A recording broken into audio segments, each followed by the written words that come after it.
doctors, nurses, lab people, they also cry. I know you've only heard the rich also cry, but even doctors, they feel pain, they cry, but occasionally they also laugh. Ino nĩ mĩario ya ndagĩtarĩ Evanson Kamure, mũrũgamĩrĩri mũnene thibitarĩ-inĩ ya Kenyatta, agĩtarĩria moritũ marĩa maabithaa a ũrigitani matũnganaga namo wĩra-inĩ.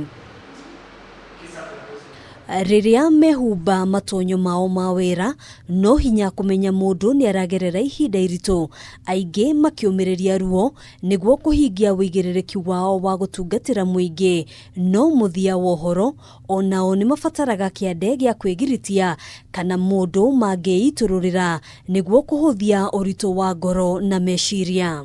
Mental health is very critical for the healthcare worker.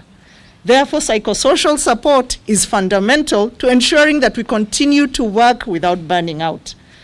Nĩ kumana na moritũ maya, Ministry ya ũgima wa mwĩrĩ hamwe na ICT oro ũndũ ũmwe na nyiti itemi ngũrani marugũrĩtie ceceni ya mwanya thibitarĩ-inĩ ya Kenyatta nĩguo gũteithĩrĩria maabithaa a ũrigitani gũkorwo makĩamũkĩra ũteithio rĩrĩa marĩ wĩra-inĩ, makĩria mũno rĩrĩ marĩ mũhari-inĩ wa mbere kũhĩtana na mũrimũ wa coronavirus.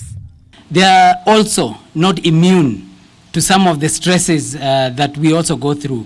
But for them, they even see more. They even, see the suffering of many.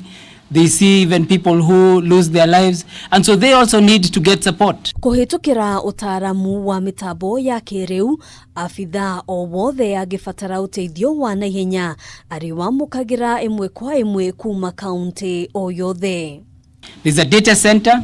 The data center will store the information of all the healthcare professionals, but also those that are going to be providing them support, so that when you call, they can be able to call up information to know who is the best person, for instance, to give support in Embu, who is the best person to give support in Turkana, if the person calling is from that area. Maya mokĩte o rĩrĩ namba ya arwaru a mũrimũ wa coronavirus ĩthiĩte na mbere kuongerereka gũkũ bũrũri-inĩ, ũmũthĩ ĩkĩrũgamĩra andũ 5,384 thutha wa andũ angĩ 178 gwĩkĩrwo mũkonde.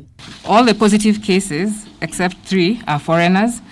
We have 123 males and 55 females, and our youngest today is a 1-year-old infant, and the oldest is 76. Kaunti ya Nairobi ĩgĩtongoria na arwaru 100, Kajiado 21, Migori 17, Kiambu 16, Busia 8 na Mombasa 7. Hamwe na kaunti ingĩ nĩ Machakos 4, Nakuru 2, Uasin Gishu, Kericho, and Taita Taveta each have 1 case.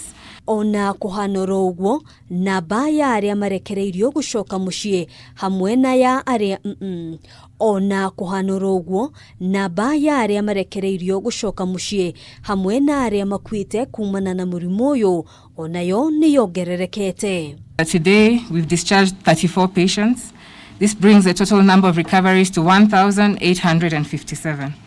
We have also lost 2 patients today, sadly, and therefore our tally in terms of fatalities comes to 132. And our heartfelt condolences are extended to families and friends who've lost loved ones. Honorable Musharu, Dr. Mercy Mwangangi. Hadwini ha Kameme TV, jitagwo Gena wa Waduro.